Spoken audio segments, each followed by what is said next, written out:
E aí, gente, tudo bem? Meu nome é José, esse aqui é o Guri dos Livros, e no vídeo de hoje é um vídeo que eu já queria ter feito tem 2 semanas, porque tem 2 semanas que eu assisti Duna pela primeira vez. Ontem eu assisti Duna de novo, e daí reassistindo o filme eu decidi realmente fazer esse vídeo, que não é um vídeo exatamente explicando a narrativa do filme, nem falando muito sobre o filme em si, com detalhes, mas mais falando da minha opinião e da minha experiência, principalmente da primeira vez. Eu fiz algumas anotações logo depois que eu voltei do cinema, na primeira vez que eu assisti o filme, e coloquei alguns pontos principais do que eu tinha gostado, coisas que eu tinha achado interessantes, pontos que eles tinham tocado e que eu achei que valeu a pena, e no vídeo de hoje eu quero dar essa opinião pra vocês. Antes de começar o vídeo, só gostaria de convidar para que se vocês não são inscritos, vocês pudessem se inscrever aqui no canal, curtir o vídeo, deixar algum comentário se vocês assistiram o filme, se vocês gostaram, se vocês ainda vão assistir, o que vocês acham dos filmes de Duna e sobre essa história. Me siga lá no Instagram, que é @guridosLivros, e se for comprar qualquer coisa na Amazon, não esqueçam de usar meus links que vão estar aqui embaixo. Utilizando eles eu recebo uma pequena comissão, você não gasta nada mais por isso. E se você quer ajudar o canal, mas você se esquece, o que você pode fazer é salvar o link do navegador, que assim toda vez que você clicar por esse link, você vai direto pro site da Amazon, não altera em nada o valor pra você e eu recebo essa comissão que ajuda aqui no meu trabalho. Se você não assistiu o primeiro vídeo que eu fiz sobre Duna, vai lá assistir, eu fiz um resumo sobre a primeira parte do filme, deixa lá seu comentário, o que você achou da primeira parte do filme. Eu sei que é um filme que divide opiniões, tem pessoas que adoram, tem pessoas que não gostam tanto, mas é um filme que eu gostei bastante e por causa do filme eu fui ler o livro, li a trilogia principal inteira e antes de assistir a segunda parte do filme, eu reli o primeiro livro. Gostei bastante da releitura, gostei muito de ter assistido o filme do cinema, acho que foi uma experiência bem legal. A sessão que eu fui foi uma sessão normal de cinema, não assisti no IMAX nem nada do tipo. Quando eu reassisti ontem, eu reassisti no IMAX. Foi bom, mas a sessão tava quente, o ar-condicionado tava desligado, então acho que a sessão se atrapalhou um pouco por causa disso, porque ficou desconfortável e o filme parece que ficou um pouco longo por causa disso, porque o ambiente não tava muito confortável. Mas tem alguns pontos do filme que eu gostei bastante, que eu gostaria de comentar com vocês, que são o seguinte. Eu acho que eles são bastante fiéis ao conteúdo do livro como temática e não exatamente ao arco narrativo. Eles fazem algumas mudanças de alguns personagens que são omitidos, que aparecem no livro. Eles substituem alguns papéis de certas coisas que um personagem faria e pra não ter que colocar esse personagem na narrativa, eles fazem outro personagem fazer isso. E eu acho que isso não atrapalha de forma nenhuma, nem a história, nem o funcionamento dela no filme, tanto pra fãs do livro quanto pra pessoas que não são. Eu entendo completamente o fato deles terem excluído alguns personagens, tipo a irmã dele, no filme ela não aparece viva, ela aparece só na barriga da mãe, a mãe tá grávida e se comunica com a filha, eles explicam isso um pouco melhor. Então existe uma participação da irmã no filme, mas a irmã não aparece de verdade. E no livro ela aparece, ela tem tipo uns 3 anos, e acho que seria muito difícil de adaptar essa personagem e tem toda uma explicação. E essa explicação acontece no filme, mostra o que acontece com a garota, mas acho que se eles colocassem essa personagem no filme mesmo, seria muito estranho, ficaria difícil e seria complicado talvez de manipular isso sem ficar esquisito, tipo virar uma coisa meio Crepúsculo, o que eles fizeram lá com a filha da Bella e aquele rosto de computador. Acho que talvez eles teriam que recorrer a alguma coisa do tipo e ficaria bastante esquisito. Então eu prefiro que eles tenham excluído mesmo essa personagem nessa parte do filme, e se forem fazer um filme futuro, deles colocariam a personagem de verdade, acho que faria todo sentido. Eu gostei muito da forma como eles desenvolvem tanto a cultura dos Fremen, que você vê essa repartição da religião tanto do sul quanto do norte. Tem esses fundamentalistas que são só da parte do sul, que as pessoas do norte não acreditam muito nas traduções e eles não estão ligando muito pra essas coisas. Achei isso interessante porque no livro não tem essa divisão, não é feito dessa forma. E eu achei isso legal porque faz com que a cultura dos Fremen seja muito expandida. Gostei da forma como eles colocam toda a parte da água, como eles fazem o reaproveitamento da água do corpo das pessoas. E isso é uma coisa muito explicada no livro, mas eu não tinha pensado muito como eles fariam isso no filme. E eles mostram bastante, eu achei bem legal. Eles mostram como a água é uma coisa que é importante pra eles em todos os sentidos. Pra nós que temos água abundantemente é muito importante, mas pra essa cultura criada e que as pessoas não têm água, não têm acesso a isso, pra eles o fato de chover, de ter rios é uma coisa assim completamente absurda. E eles são muito respeitosos com a água. A água pra eles é uma coisa que não deve ser desperdiçada nunca, tanto que eles nem choram pelos mortos. Pra eles chorar pelos mortos é tipo um grande sinal de respeito e eles nem gostam que as pessoas façam isso porque você tá desperdiçando sua umidade. Então gostei muito que eles tocam nessa parte tanto da cultura Fremen, expandem ela, mostram coisas que eles não tinham colocado na primeira parte e também expandem muito toda a cultura das Bene Gesserits, mostram mais da manipulação que elas fazem e de todos os credos delas e como elas estão realmente infiltradas e são muito importantes para o funcionamento desse império. Gostei muito da personagem da Irulan, ela tem um papel pequeno, talvez assim na narrativa, não aparece tanto. Nos livros,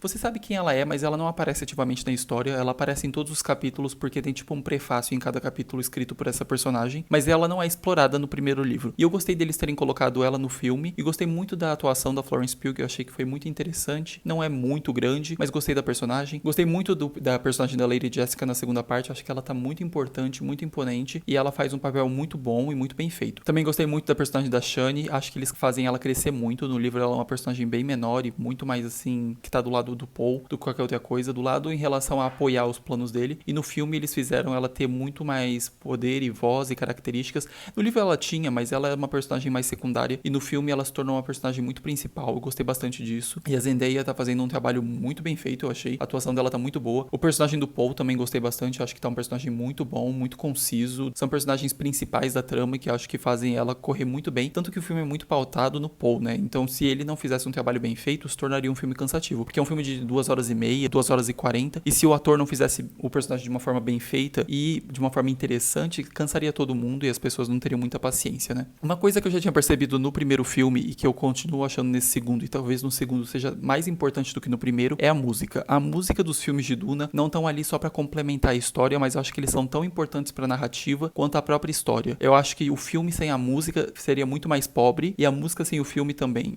A música faz com que a ambientação se torne muito mais real. Pra mim o deserto ele aumenta e cresce com aquela música, toda a paisagem, os personagens. Eu acho que a música auxilia muito e a trilha sonora desse filme é muito bem feita. Gostei bastante, tanto da primeira vez que eu assisti quanto agora da segunda vez. E eu já ouvi a trilha sonora no Spotify algumas vezes. Acho que é muito legal e ela dá muito uma ambientação de deserto e desse mundo que Duna constrói e que eles construíram no cinema, e eu achei que ficou muito bem feita. Pra finalizar, eu acho que é uma excelente continuação. Acho que é um filme bem feito, que tem personagens bons. Eu gosto muito da história dos livros. Eu tô querendo muito fazer um vídeo falando do livro mesmo, não com grandes detalhes, mas dando uma espécie de uma introdução pra pessoas que têm interesse em ler os livros e talvez tenham um pouco de medo, porque o primeiro livro, que é o que a gente assistiu na parte 1 e parte 2 de Duna, é um livro grande de 600 e pouquinhas páginas, que talvez intimide as pessoas, porque é um livro de ficção científica, um livro que tem 60 e poucos anos, e que tem algumas palavras mais difíceis, não é tão rápido assim, é um livro que tem seu próprio ritmo, e que talvez por causa desses elementos ou outros, faça com que as pessoas tenham um pouco de medo desse livro e dos outros livros da série, mas eu acho que é um ambiente muito interessante, eu acho que é um livro que debate muitas coisas legais, e que autores de ficção científica fazem em vários livros, mas que pra mim, nesses livros de Duna, o autor faz muito bem, principalmente no primeiro e no segundo livro, faz uma discussão política, religiosa, uma discussão ecológica, os personagens, eles têm motivações, e nesse segundo filme, nessa parte 2, eles mostraram o porquê a família do Paul foi destruída, por que eles tiveram essa motivação pra fazer esse tipo de coisa, que são assuntos que não são tão discutidos na primeira parte. Toda a destruição acontece, eles acabam com a família dele e com toda a linhagem e devolvem o planeta pros Harkonnen, e você não sabe exatamente a motivação do porquê eles fizeram isso. Mas nessa segunda parte a motivação é bem explicada, e eu gostei bastante do filme, acho que vale muito a pena. Eu vi alguns comentários de algumas pessoas falando que a segunda parte mostra como o primeiro filme é fraco. Eu não acho isso, eu acho que a segunda parte mostra como o primeiro filme fez uma boa base, como ele mostrou esse mundo e esse planeta, que é muito interessante, nos apresentou a cultura Fremen, que não é tão explorada assim no primeiro filme, é explorada de certa forma, mas na segunda parte essa cultura ela é muito expandida, e eu acho que esse segundo filme ele vai em cima do primeiro, em relação ao primeiro ser um alicerce para a história e expandir tanto a cultura quanto o interesse das pessoas, porque muitas pessoas que não tinham se interessado tanto na primeira parte do filme gostaram da segunda, ou pessoas que tinham achado ok a primeira parte gostaram muito da segunda parte, e eu tenho certeza que as pessoas que gostaram da primeira parte do filme, como eu, vão gostar muito da segunda parte, vão achar muito interessante. O filme tem um ritmo um pouco melhor do que o primeiro, tem mais cenas de ação e coloca algumas outras coisas na jogada que não foram tão exploradas na primeira parte. Eu espero que vocês tenham gostado desse vídeo, que se vocês não assistiram Duna parte 2, que vocês vão assistir. Se vocês não assistiram a parte 1 e quiserem assistir meu vídeo, eu vou deixar linkado aqui. Nesse vídeo eu dou uma espécie de um resumo da primeira parte, então se vocês não quiserem reassistir o primeiro filme, que tem 2 horas e meia, podem assistir meu vídeo, e também se vocês reassistiram o primeiro filme e quiserem assistir meu vídeo, eu também vou estar agradecendo. Espero que vocês tenham gostado do vídeo de hoje, gente, que vocês gostem do filme tanto quanto eu gostei. Deixem aqui suas opiniões e até o vídeo da semana que vem.